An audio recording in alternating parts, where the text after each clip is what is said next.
Hi there. I'm Penny Pausha of Instincts at Work, and I want to talk to you today about the power of your mind and how it can influence your physical and mental state. There's a lot of research now that's coming together about this idea about how our mindsets influence our physical and mental states.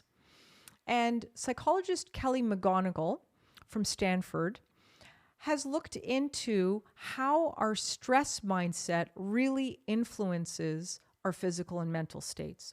And so she labels this sort of the stress paradox, the idea that we can experience stress and the stress of the outside world, but it's the attributions or the thinking that we have about the stress that has the real impact. She bases this on a study that was done, first author Keller in 2012, with 30,000 adults. And what they did was they examined both the influence of stress on them and then their thinking about it. So they were asked, how much stress have you experienced in the last year? And people rated that from, not at all, low, medium, high, to what is your attitude about stress? Do you feel stress is helpful or harmful? And the results from this were really quite revealing. And so what they found in digging into the public health data was that those individuals who said that they had experienced a lot of stress and they found stress harmful had a much higher incidence of death in the following year. And so they had much higher death rates. What was really interesting is that those individuals who said they also had very high stress levels, but felt that stress was actually helpful, so they had a mindset about stress, that it was actually adaptive or could help them or strengthen them, these people had the lowest death rates, even amongst the group who said that they had little to no stress in the previous year. So what do we take from that?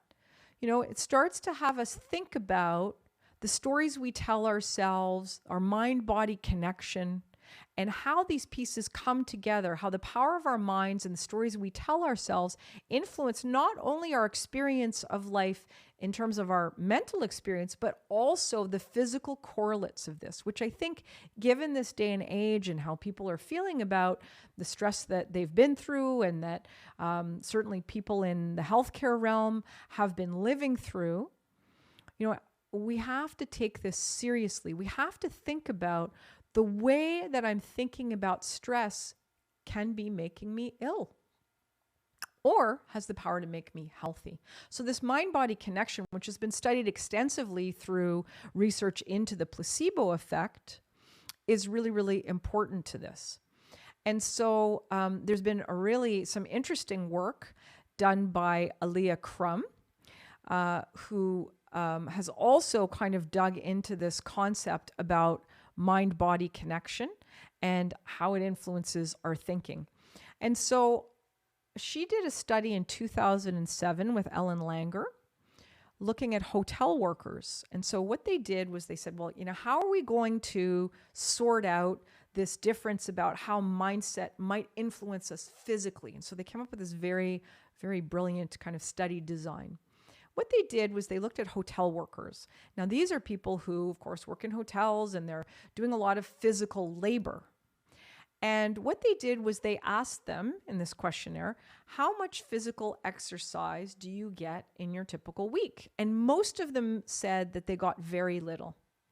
So this points to kind of a mindset difference. I guess that mindset difference that, well, unless I'm, wearing my spandex and going to the gym or doing weightlifting or whatever, I'm not actually doing physical activity, right? So this was some of the mindset. They didn't consider their physical labor physical exercise.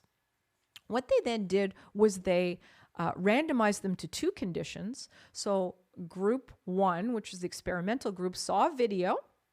And in that video, it described how, the Surgeon General's report says you have to get this much physical exercise in the week and what counts for physical exercise. making beds, going upstairs, lifting things. So the concept here is that they were exposed to the concept that their actual labor, their work counted. It was physical exercise. There was another group that watched some infomercial or some other piece of information. I shouldn't say that. I don't know if it was an infomercial, but they watched something else that was unrelated, really. They saw a video that was unrelated and didn't have any helpful information around changing their mindset or their attributions about exercise. And so what came out of that study, what was really fascinating, is that 4 weeks later, when they looked at these two groups, the experimental group who saw the video around changing how they think about exercise, and the other, the control group, what they found is that people in the experimental group had a significant change in their physical health. And so without actually changing anything they were doing, they weren't exercising more, they weren't, all of a sudden getting in an exercise program, they had a different attitude about the physical work they were doing. And from that, they had lower blood pressure. They actually had reduced their weight. They had a lower body mass index. So all of these physical factors were influenced from their change in mindset. Okay? So when we actually consider that, we know that the stories we tell ourselves, the mindset that we can have a mindset that is, and we talk about this a lot, from the reactive to the creative. We can have a mindset that's reacting to the external circumstances and feeling disempowered and overwhelmed, or we can cultivate a mindset that actually is more empowered and more in charge of shaping that story about capability. The challenge for leaders is that we're needing to balance this idea of empathy with what we would kind of term this adaptive or growth-oriented mindset, right? So you can imagine, as a leader, you're struggling with this. A lot of leaders we work with struggle with this. They want to feel connected to the people that work for them. They want to feel empathetic, or that they're viewed to be empathetic with people's struggles. And in fact, those leaders that are seen to be disengaged, that kind of creates an environment where there's less psychological safety.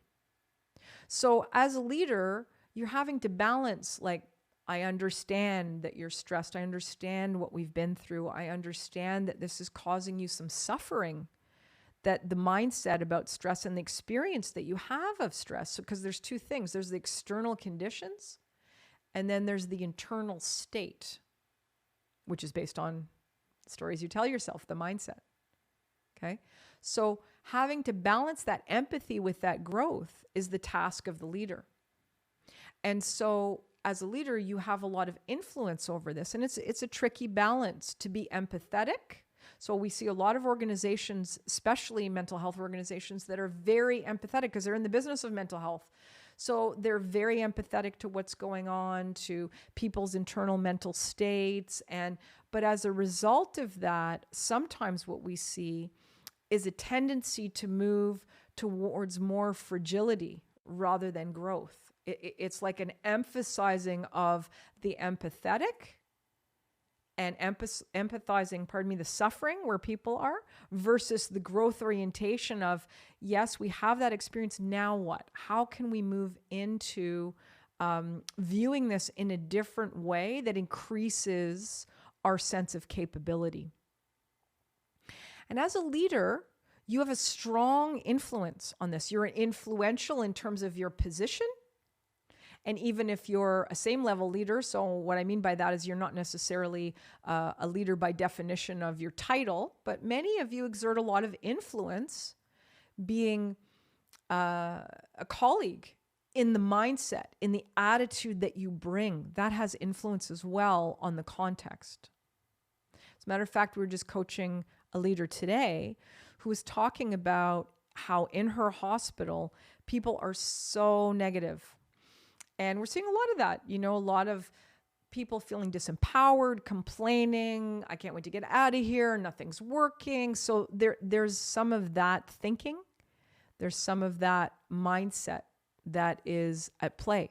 And so this leader is saying, how do I stand in the face of this? And how do I start to bring people through this and have them think differently, and shift their mindset to more of what we would call a growth orientation or adaptive mindset?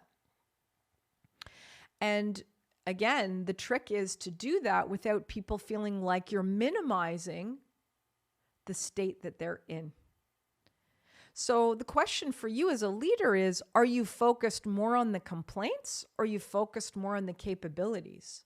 And I think that is the trick. Can you be present to the challenges? Can you be present to the complaints, the suffering, the discomfort? But how are you then an invitation to move people into a greater capability, more of an adaptive mindset in terms of the stories we tell ourselves that shift the context of your organization, of your team, and how people think about why they're there, what they're doing, and the purpose of it.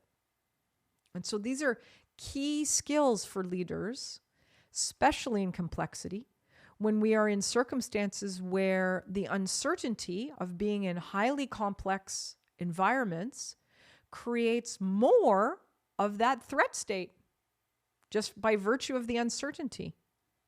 So we have that threat state, more uncertainty, and then people reacting to that through this, what we call this increased allostatic load, this feeling of overwhelm.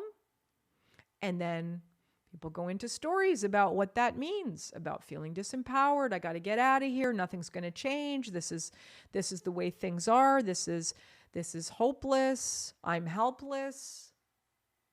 And so all of these mindsets then create more physical response in the form of increased cortisol, increased anxiety, and then that becomes this spiral. And so as a leader, your very challenging task is to say, how do I give people more clarity to dampen down that threat state, but also focus on the capabilities? How do I help them develop more of an adaptive mindset? How do I help my team? How do I help myself first? Well, it starts with you to develop more of an adaptive mindset. And so how do I make that shift myself?